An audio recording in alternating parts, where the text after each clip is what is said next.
इतने सारे missed call 10 times at a time, आप इतना रिएक्ट क्यों कर रहे हो? हम रिलेशनशिप में थोड़ी ना मैं कुछ भी करूँ, किसी से भी बात करूँ, how does it concern you? तुम ना मुझे रोजेस और मेरी इतनी केयर मत किया करो, मुझे बहुत ऑकवर्ड फील होता है। हम सिर्फ कॉफ़ी पीने ही तो आए हैं, एक दूसरे से डेट थोड़ी ना कर रहे हैं। क्यों जानना है कि हमारे बीच में क्या है? मुझे इस मोमेंट तुम्हारे साथ अच्छा लग रहा है, let's just keep it that way. इससे टैग देने की क्या ज़रूरत है? टैग दूसरों को सिर्फ दिखाने के लिए होता है। Why do we care what others think? What does that mean कि घर पहुंच करके टेक्स्ट करना, लुक मेरी मम्मी मत बनना? क्या आप सेम सिचुएशन से गो थ्रू कर रहे हैं कनेक्शंस को लेकर के? वो ज़्यादा सीरियस नहीं है, वो ज़्यादा फ्यूचर को लेकर के बात करना पसंद नहीं करते। सो ये क्या है? जब एक रिलेशनशिप में आपने फुल्ली कमिट नहीं किया है कि ये एक रिलेशनशिप है और आप फ्रेंड्स भी नहीं हो, so you are equally enjoying the benefit of relationship, but आप उसको रिलेशनशिप का नाम नहीं देते हो, so you have landed into situationship. Be careful. Situationship दोस्ती से थोड़ा सा ज़्यादा होता है और कमिटमेंट रिलेशनशिप मिसिंग होती है। एक दूसरे के साथ कंपनी बहुत अच्छी लगती है, टेक्स्ट करना बहुत अच्छा लगता है, लेकिन अपने कनेक्शन के लिए आप सीरियस नहीं होते हो। फ्यूचर के बारे बात नहीं करना है। Many people don't even know that they are in situationship, and लोग सिचुएशनशिप प्रेफर करते हैं क्योंकि वो एक ऐसा कनेक्शन चाहते हैं जिसमें उनको कोई रोक टोक ना करे, कोई कॉम्प्रोमाइज़ ना करना पड़े, कोई सैक्रिफाइस ना करना पड़े। इनकंसिस्टेंट कम्युनिकेशन, जैसे one week they are all over you and next week they are just at distant. Situationship is when two people are together but they are not committed to each other. So मैंने कुछ लक्षण मैंने mark किया है जो मैं आपको scripture से दिखाऊंगी, which is based on situationship and not relationship in that particular time. So Luka chapter number 15 11 से 20 में हम देखेंगे, यहाँ पे एक मनुष्य के बारे में है। उसके दो पुत्र थे, उनमें से जो छोटा था उसने पिता से कहा, हे पिता, संपत्ति में से जो भाग मेरा होगा वो मुझे दे दीजिए। और वो क्या करता है, वो अपने पिता से संपत्ति को लेकर के दूर चला जाता है, पिता से दूर चला जाता है और उस पैसों को कुकर्म कामों में उड़ा देता है, संपत्तियों को कुकर्म कामों में उड़ा देता है। कई बार हम अपने डैडी से, पिता से, अपने पापा से हम इस तरीके से बिहेव करते हैं जहाँ हमने पापा को कम समझा है, और जब कोई ज़रूरत होती है या मुझे कुछ चाहिए होता है तभी मैं अपने डैडी को बुलाती हूँ और करीब जाती हूँ ताकि मुझे मेरे ज़रूरत के सामान मुझे मिल जाए, है ना? पापा पापा तब हम करते हैं जब मुझे कुछ खाना चाहिए, पैसे चाहिए, गोल्ड चाहिए, ज्वेलरी चाहिए, ब्रेसलेट चाहिए, तब हम पापा को इंतज़ार करते हैं और पापा मुझे दिला दीजिए। एक बात इसमें देखिए, इसमें एक सेल्फिशनेस है, इसमें मुझे कोई रिलेशनशिप नहीं दिख रहा है जहाँ ज़रूरत पड़ने पे मैं अपने पापा को याद करती हूँ। और इसी तरीके से मम्मी को इसलिए याद करती हूँ क्योंकि वो खाना बनाती है, खाना देती है, मुझे पानी दे दो मम्मी। तो सिर्फ ज़रूरत है ना? हमने कैसा लिया अपने रिश्तों को। और हम देखते हैं कि जो हस्बैंड होते हैं वो भी कभी कभार अपने पत्नी के पास तभी चाहते हैं जब उन्हें कुछ चाहिए होता है, वरना पूरे समय फ़ोन में बिज़ी होते हैं, काम में बिज़ी होते हैं। एंड वाइफ भी वो पति के पास इसलिए जाती है क्योंकि उसको कुछ खर्चा पानी निकालना होता है, तो वो अपने हस्बैंड के पास तब पूछती है। तो इस तरीके का हम क्या देखते हैं कि जब हमें कुछ चाहिए होता है, सिचुएशनशिप रेज्ड अप होता है, तब हम इवन दोस्तों को इतनी बार हम कॉल करते हैं, टेक्स्ट करते हैं क्योंकि बदले में मुझे कुछ चाहिए होता है। या हम एक दूसरे को रिलेशनशिप में गिफ्ट इसलिए देते हैं, बर्थडे गिफ्ट इसलिए देते हैं ताकि बदले में मेरा दिन जब आएगा वो भी मुझे गिफ्ट दे। How are we? क्या हम चेक करते हैं अपने आप को कि हम कैसे हैं इन रिश्तों में? मैं क्या सिचुएशन बेस्ड हूँ? What are my hidden motives, intentions कैसे है, मोटिव्स क्या है मेरा, सीक्रेट में मैं कैसी हूँ, कैसे लोगों के साथ पेश आती हूँ, क्या मेरे लिए सचमुच में रिश्ते अहमियत रखते हैं?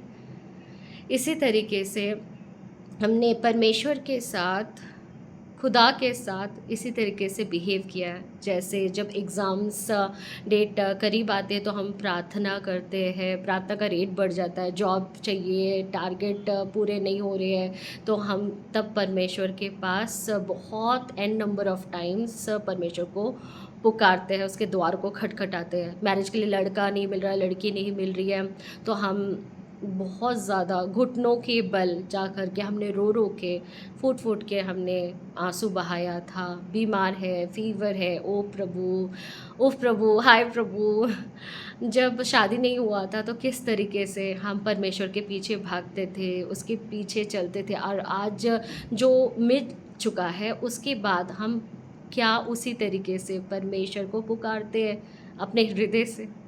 क्या हम अपने हृदय से परमेश्वर को आज आवाज़ लगाते हैं, गिड़गिड़ाते हैं परमेश्वर के सामने? जब किसी का बच्चा नहीं हो रहा था, हमने कितनी बार हमने प्रार्थना की थी, और बच्चा मिल जाने के बाद हमने परमेश्वर को पीछे कर देते हैं, है ना? हम ऐसी सिचुएशनशिप वाला रिश्ता परमेश्वर के साथ रखा है, जहाँ सिचुएशन के अनुसार हम द्वार को खटखटाते हैं और ज़रूरत पूरा हो जाने के बाद हम परमेश्वर को भूल भी जाते हैं। अब आप परमेश्वर के पीछे ही चल रहे होंगे, लेकिन हो सकता है, मैं कह रही हूँ हो सकता है, आप परमेश्वर के साथ कमिटमेंट वाला रिलेशनशिप में नहीं होंगे। जैसे आपको वर्शिप करना अच्छा लगता होगा, आपको प्रार्थना करना अच्छा लगता होगा, चर्च जाना, टेंपल जाना अच्छा लगता है, स्टिल आपके अंदर वो जो जॉय है मिसिंग होगा, एक अधूरापन होगा। आप लोग सुनते होंगे, वही सुना हुआ आदेश पर चल नहीं पा रहे होंगे या फिर चलते नहीं होंगे। सिर्फ कोई मंदिरों में जाने से कोई सेव्ड नहीं हो जाता, है ना? किसी संस्था में एक मेंबर बनने से मेरे परमेश्वर के साथ संबंध गहरा नहीं हो जाता। संबंध एक दूसरे से बात करने से, उसके साथ वक्त बिताने से, हम उसके बारे में जानना शुरू करते हैं, और जितना करीब आप जाते हो उतना गहरा संबंध होता है। फिर वो लेन देन वाला संबंध ख़त्म हो जाता है, और जब कुछ ज़रूरत नहीं भी होता है, हम उनसे तब भी बात करना, उनसे मुलाकात करना अच्छा लगता है, और उस प्रेम से हम खुशी खुशी बदलना शुरू करते हैं, खुशी खुशी अनहेल्दी लाइफस्टाइल जीना छोड़ देते हैं, और एक टाइम आता है उसकी सिर्फ खुशी के लिए जीना हम आरंभ करते हैं, उसके लिए कुछ भी करने के लिए हम तैयार हो जाते हैं। परमेश्वर ने मेंबरशिप नहीं, डिसाइपलशिप चाहिए। परमेश्वर ने सिचुएशनशिप नहीं, रिलेशनशिप चाहिए, है ना?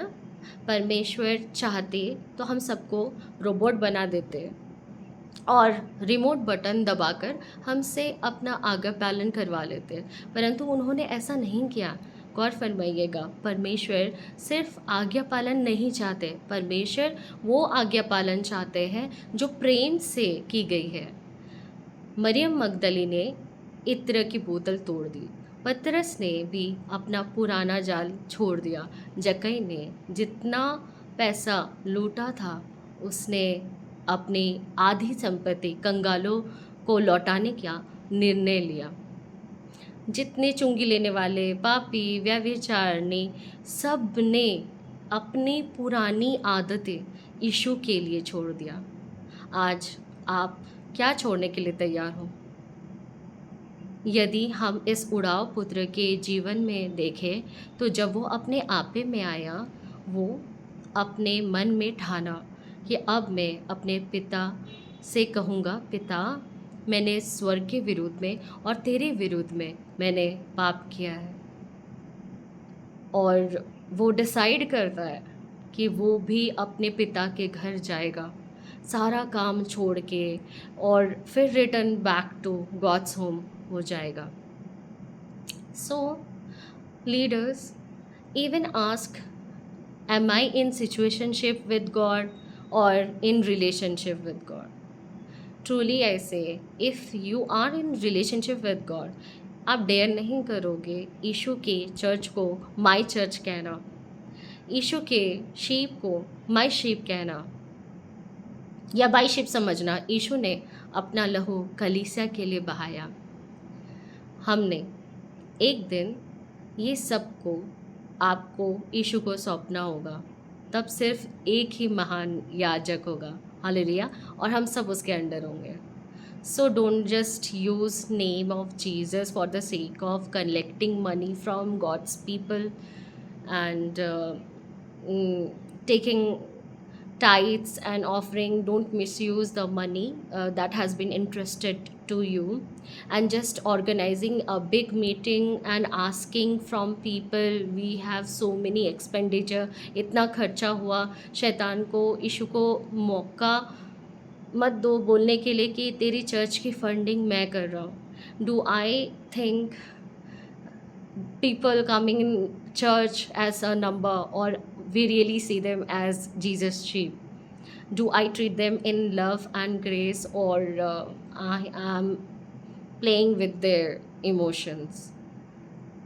Do commitment is from one side church people or also with the leader? Is the leader committed to you, or they switch quite often from people to people, person to person? If you say you are a man of God, be a good Samaritan. Jesus served broken people, rejected people, lost people. So stop knocking according to our needs and situation. Precious saints, come into a beautiful relationship. God wants you to be a partaker of eternal life. Amen. Even प्रकाशित वाक्य कहता है, देख मैं द्वार पे खड़ा होकर खटखटाता हूँ, यदि कोई मेरा शब्द सुनकर द्वार खोलेगा तो मैं उसके पास भीतर आकर के उसके साथ भोजन करूँगा और वो मेरे साथ. हालेलुया. सो मेरी ये दुआ है कि हम परमेश्वर को अपने दिल में जगह दें, और जब वो हमारे दिल के अंदर खटखटा रहा है तो हम उसकी वाणी सुनने पाए, और उसका शब्द सुनकर हम अपने हृदय को और कठोर ना करें, लेकिन आइए हम परमेश्वर के वचन को सुनकर उसके प्रति हम प्रेम में, उसके संबंध में और भी गहरे रिश्ते में आए. Praise God. प्रभु आप सभी को आशीष दे. आमेन, आमेन, आमेन.